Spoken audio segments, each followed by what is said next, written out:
We've been hearing about vulnerabilities all day. The threats, the vulnerabilities. Where do you think our greatest strengths are, or put a little bit differently, where are we less vulnerable? Where are we strong? Where are we exhibiting a will to defend who we are? Is that a fair question? Mm-hmm. Yeah? Shall I? Brian, go ahead. I would say the American people. The genius of the American people is still the salvation of the country. We're hardworking, we're decent, we go to church, we have all the right virtues. As I said in my remarks, I'd rather be us than them.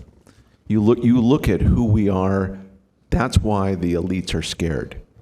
Trump talks to the American people in ways that frighten the elites, because all that mind control that Connie was talking about, you can do a lot of it. You can succeed in many ways, but there is still something powerful in the American spirit that the American left knows that it can't repress. I agree with Brian, and I'm going to extend a little bit of what Brian said. When Alexis de Tocqueville wrote about American exceptionalism, he wasn't writing about a people who were magically, numinously exceptional. Our forebears made exceptional choices.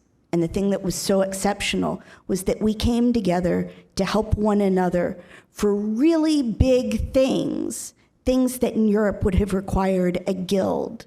And instead of staying together and being a guild and extracting rents, effectively taxes on people for access to that expertise, we broke up again. Mm-hmm.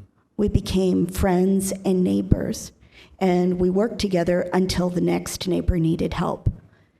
That spirit made us, that sense of responsibility and ownership in our lives, and it's still there among us.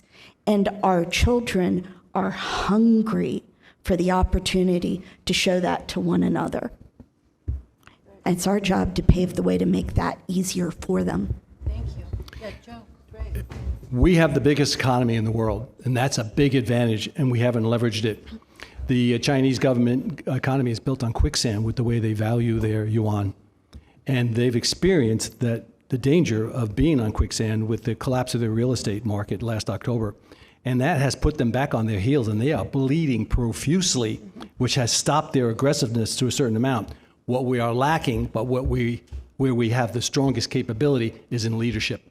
We do not have the leadership. And with the proper leadership and the assets that we do have as a country and the right strategy, we can beat this. But we are so deficient in leadership right now, they're actually aiding and abetting the enemy, in my mind. We live among people who have no clue even what Marxism is. How do we even begin that conversation? Is that a fair? How do we have that conversation? Yeah, some of those people you don't, it's almost impossible because the level of where you start from is just so low. I always try to talk to people as if what we're talking about is just common sense. I always say to people, I'm not an expert. I know things. I have experience. I'm old, but I don't say like I'm an expert, like I'm talking down at people, right? Try to reason with people about the crisis we're in. And the thing about this LGBTQ stuff is that it's so obvious that we ought not to be injecting young boys or young girls with these awful drugs to change their fundamental sexuality. And if you can't figure that out, it's very difficult. Just in terms of like religion, if you don't know certain things are right and wrong, it's very hard to talk to you. If you don't know certain fundamental things are right and wrong. That's part of our challenge today. Like Connie mentioned de Tocqueville. He wrote Democracy in America. French guy, goes around the country, learns a lot about America. He wrote about it very eloquently, but he never understood us, I would argue. He would remark, for instance, that in France, if a bridge washed away, they would send someone to Paris. It would take 6 months to get there, 6 months to get back, and they'd finally have a committee, as Connie was suggesting, and then eventually, a couple years later, they get that bridge built. In America, Tocqueville said, a bridge washed out, everyone walked down, started picking up all the materials, and that bridge was rebuilt in a few days because that was the American spirit. He saw that about us, that we have this can-do thing, but this idea of human equality, not only can we verbalize the idea that all men are created equal, we somehow live it in our souls, that there is something about us that just says, yeah, of course we're equal. You don't need to tell us that. Tocqueville never understood that about us. He sort of intellectualized the things the way the French would. He didn't see that we sort of, not like it's in the water, but it's just passed on from generation to generation, that we are free men and women, we're going to live that way, and no one's going to tell us different. I don't care if you're a PhD or an expert on anything, because what you're telling me doesn't jive with my common sense. So I always encourage people just to talk to people about the most basic things. In America, I know this is too long an answer, but the most popular history book is Howard Zinn's A People's History of the United States. It's read in all high schools, Christian high schools, etc. It holds that America is a racist country, as I alluded to earlier, filled with bad people, that the family is the most sublime prison ever invented by man. That's the most popular history book in America today. We have corrupted the American people in so many fundamental ways, but even then it doesn't really take hold. Look at the popularity of people who think like we do. That we still are very powerful. You could argue about the Chinese. It would be much more logical to kill all of us. Because you can corrupt us at a certain level, but not all the way. And so this idea of human freedom that we have fought for all these years, it's not going away. So if you're communist China, much better to destroy the economy and to kill us if they actually have to. Yeah, this is one we wrestle with at home too. The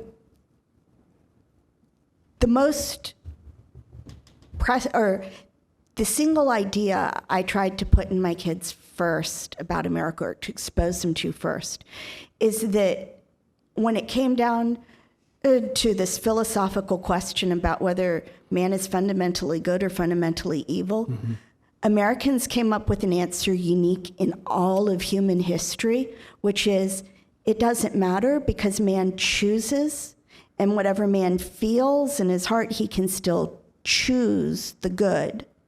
And so who chooses for me? Who chooses for you? And why? And we're the only people anywhere ever who came up with the answer, I choose for me. You choose for you. Why? Because we are each of us unique elements of creation, and we are responsible for our choices before the Almighty, right? And Marx's answer, just like the royalist, just like the divine rightist, is that somebody else chooses for us. In his case, the party chooses for us. In his case, the party is the manifestation of God on earth, and we are its chattels. And that is the beginning of all of Marx's ideas. Choosing is a matter of morals and values. So when you look at us, we're Judeo-Christian, and we historically have made our decisions based upon religion, and you can basically say the 10 Commandments. I mean, everything is right there, 1 through 10, what you should or should not be doing. If you're not a Judeo-Christian, not using God, then you're using a deity, which has just been expressed as the Maoist or the Marxist way. It's what the state says, and that value system is, you can change it to wherever you want it to be, whatever. So it doesn't have standards, and standards have to be everything. So it makes them susceptible for failure. Such amazing answers, and three really different perspectives. I'm just going to throw another tiny piece in there. I think back to the revolution, where it was a third for the revolution, a third to stay, and a third didn't particularly care one way or another. So when I get anxious about trying to persuade or bring people along or whatever, it's a third, a third, a third. You don't need everyone, and we probably have well more than the third we need anyway. And so while people are extremely frustrating and we're seeing the dissolution of the notion of Judeo-Christian values, we're seeing the abdication of the idea of I choose, and what was it you had just said? The foundations, but also there was a key element that you had mentioned. I say a lot of things. You say a lot. And what Brian had said, and so, it's been a long day. Howard Zinn, our founding was based on really, this is why we're exceptional. We were based on ideas and ideals that were unique in all the world, were then, are still. They're being subverted. So we've lost track of our founding principles, Judeo-Christian values, the notion of choosing. Each one of us has that same choice to live in accordance with what we know to be true about our founding, the importance of the Ten Commandments, and choice. So if we live that way and speak that way and talk that way, and that's one of the reasons we do events like this. Mm-hmm. You've heard information. You've taken it on board. You've been educated, informed. Most of you knew a lot of this already. But we hope to also have empowered you with it, and a word that I started using more recently, emboldened by it. They're bold. We also need to be bold. So I had decided long ago not to worry about each individual. I just don't. Another tactic that I do, though, just for fun, I came up with this about 15 years ago. People come up to me and assume, I'm in California, right? They assume everybody's bluer than blue, and we all loved Obamacare back in the day, and we hate Trump. I decided, so they would come up to you in the supermarket and say, oh my gosh, thank goodness for Obamacare. I come up and do the opposite. I'll say, can you believe what Biden how he's destroyed the economy? I don't have to have a philosophical conversation. I need to make the same assumptions in talking to them that they always assume talking to me. And let them back their way out and explain why Bidenomics is a good thing. Let them explain the stance on Israel is a good thing. Let them explain how what we did coming out of Afghanistan was at all acceptable. Let them explain any of that. Then I don't have to make the case as much. So, yeah. Can I just add too that I think a lot of what's going on today is that there's a destruction of the American way of life. Yeah. Just those things that we used to value, a home, a white picket fence, family, kids, dog, vacation, working hard, being proud of your country, patriotism. Those things are under assault. It turns out most Americans like those things. Mm-hmm. It's their way of life. Our colleague of ours, Tom Klingenstein, who's chairman of the board of the Claremont Institute, on tomklingenstein.com, or on Tom, has a YouTube page too. He's had a bunch of videos about the defense of the American way of life, and one was sort of about what was called Trump's virtues, and then lately he's had another one called Trump's Virtues Part 2. And Trump called him up on the phone, saying, thank you. What should I do? And they had a long conversation about this. But I'd recommend them because it's sort of in the plainest language possible, a defense of the thing that Trump is shooting for, which is a defense of the American way of life. Mm-hmm. And something that simple, you would think Americans can understand. Because, a lot of people think of liberals and they just think, well, these are just, crazy people and their ideas don't really hold sway. But we have a president today who is not only looks like an agent of communist China, but he is assaulting every single aspect of our way of life. Every single one, from our children to our homes to our, to our communities in general. And I think Americans are just, and this is why he's so unpopular in the polls. I say that in a nonpartisan way. To add on to Karen's strategies, this is a little bit roundabout, bear with me just a moment. Back in the early 70s, IBM had a real problem trying to put together multinational teams to work on problems.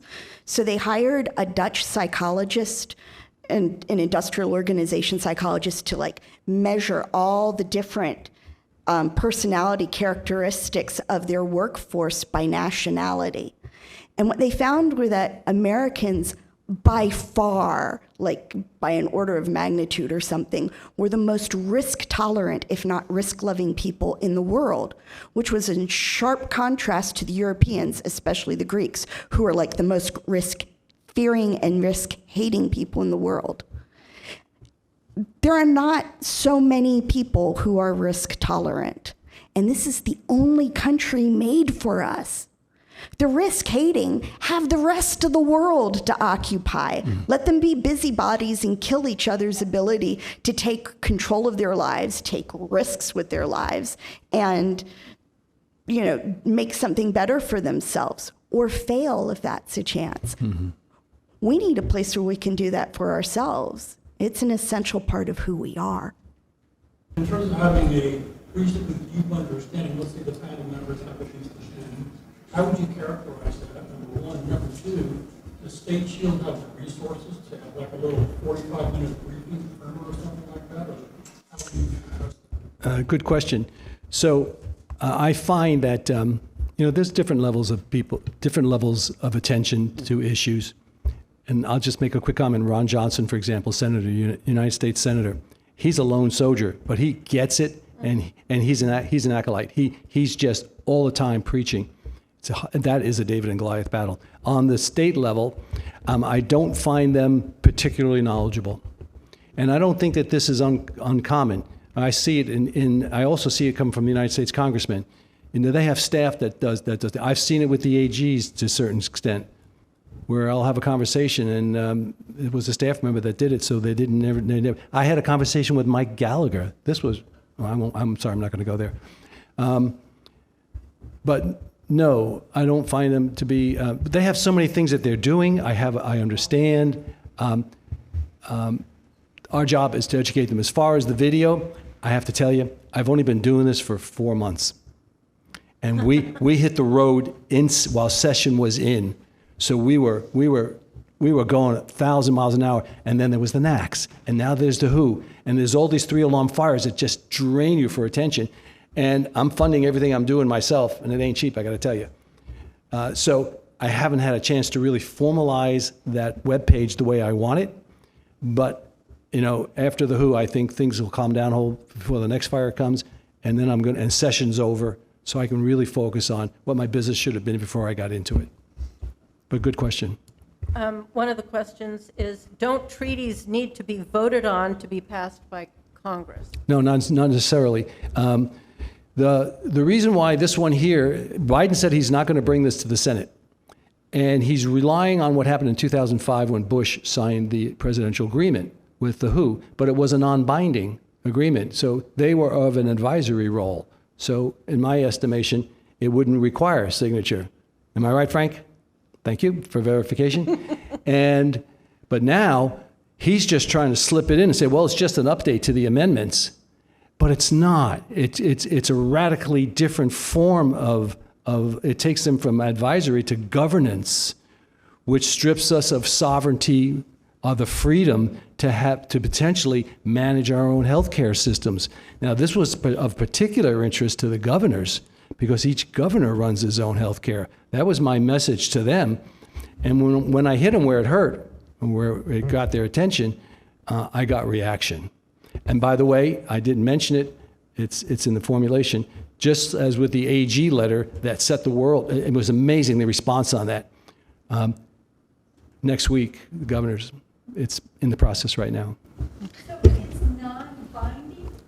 No, the 2005, it was But if this is an extension of 2005, it's non-binding. No, because they changed the word from you can assist to you must assist. That's right. So it takes it from advisory to governance. So then it should go. Yes, it should. So anyway, the Senate has a bill, and 49 senators, by the way, signed a letter. It's one of the good things that I didn't get a chance to mention. And the AGs now backed them up to say we need to have the Senate vote on this. It's their constitutional duty to advise and consent for ratification to the President of the United States, and it requires a 2/3 vote. I got to tell you, there's no way it's going to get a 2/3 vote, and Biden knows that. That's why he wants to circumvent around it. An abusive use of executive power, again. 22 AGs have signed on to this, but there's over 30 Republican states. So which states haven't signed on yet? There's 27. There's only 27 Republican, 27 AGs. You have Guam is in that, and Guam never participates in any of these kind of things, so that takes it down to 26, and now it's 4. And of those 4, you've got, I think, 2 that are in really blue states. So it's a political decision whether to shake that rattlesnake or not. And then the other 2, I think, were appointed, and usually you don't get they don't step out on the ledge. So 22 is a very, very, very good number. Yeah. If you can get 80%, that's magic. And we're looking for the same thing from the governors. If Biden circumvents this, is there a plan to follow suit in the United States? Well, there was a lawsuit filed between Texas and Oklahoma against the HHS for some of the things that they were doing. And the courts refused to hear it because they hadn't been damaged by it. There was no standing, basically, is what it is. In this case here, I put a request out to the AGs. I said, I'm looking for 2 things. Sign the letter, boom, done, maximum impact. I said, secondly, I'd like to have an informal opinion. You can do a formal opinion, or you can do an informal. Informal is really quick, and I'm looking for the speed with the effectiveness. But there's still short time, 2 weeks left here. It's not enough time to do it. But the one I really want, as I said, I just need 1 AG, and I think I have them picked out, and we're having conversations now. I want you to file a lawsuit against the President of the United States in support of the Senate Bill 444, demanding that the President bring this before the Senate for ratification. Then we're also talking about, if possible, issuing an injunction to keep them from signing it. So those are the things that are in play. We'll see where they're going to fare out. Wow. How do we stand in the gap? And I mean, I've known about this for a long time. My problem is, how do I plug in? The last thing I want is who to be controlling everything that we do. I mean, you moving towards one world government. So what can a regular human American citizen? There's a site on the Sovereignty Coalition website that will direct you to what you can do to help. I highly recommend you. That's a great website for source of information, if you haven't already gone there. Another good one is Door to Freedom from Dr. Merrill Nash. She produces prolific information of very, very high quality. We have our legislative issues on state-shield.org. And then there's other organizations, obviously. I'm not sure how involved you are with your website on this information, but I'm sure it's there. Yeah, and I would add, what is it, PresentDangerChina.org. PresentDangerChina.org. Yeah. Because I know we're talking now about the WHO, but China, the CCP, which, by the way, is behind the WHO, let's not forget. So that's what it's called, PresentDangerChina.org has a tremendous amount of information. Also, don't try to solve every problem. That's correct. Do the things you can do in your communities. Like, we're not going to be able to get Joe Biden on the phone and chew him out, but we are going to be able to, talk to your congressman, talk to your senator. No, I understand, but you know what I'm saying. In general, also make yourself hard to kill. Not just your federal government. Reach out to your state, your local representative. Yep. They are really waking up at the state level. Call your state governor and write or text. Call your state assemblyman, your state senator. Call your attorney general, especially if he's a Republican. Look at the letter and thank him for signing the letter. Mm-hmm. And say, can you please help and make sure that the Senate gets the right to vote on this? Your voice is important. What's really important is the Army that's out in the field raising their voice. We're raising it as leaders, but there's only so much we can do. We need the Army out there Right. to fight the battle. And I would also direct you, right? Yeah. Direct you to War Room, Bannon's War Room, action, action, action. He's had force multiplier events. He's going to be doing more, but they also have their Bill Blaster app. So there's lots of things in that domain that you can do. Also, have conversations, share the knowledge, share the information, share your passion, your love, your concern. And When he comes up on the net, yeah. Well, sadly, I've got news for you.